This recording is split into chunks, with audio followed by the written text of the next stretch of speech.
हे महादेवाचं चमत्कारी मंदिर आहे आणि ह्या चमत्कारी मंदिराच्या ठिकाणी लोक हागायला यायचे, संडास करायला यायचे.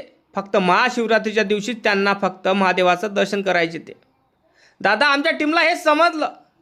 आमची टीम धावून आली. आम्हाला असं वाटलं की महादेवाचं मंदिर चमत्कारी आहे, पण लोक इथं किती घाण करून ठेवून राहिले. त्या कारणामुळं दादा आम्ही हे पुरुष साफसफाई करून टाकलं.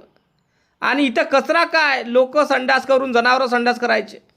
आणि हे जे मंदिर आहे हे पुराण काळातील 100 ते 150 वर्षाचं आहे.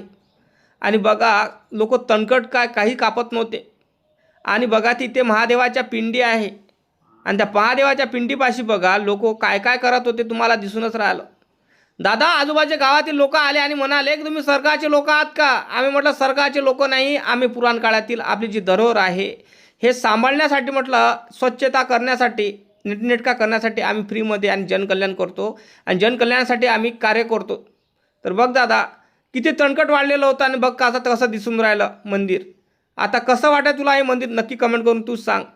लाईक कर, चॅनलला सबस्क्राईब करायला विसरू नकोस.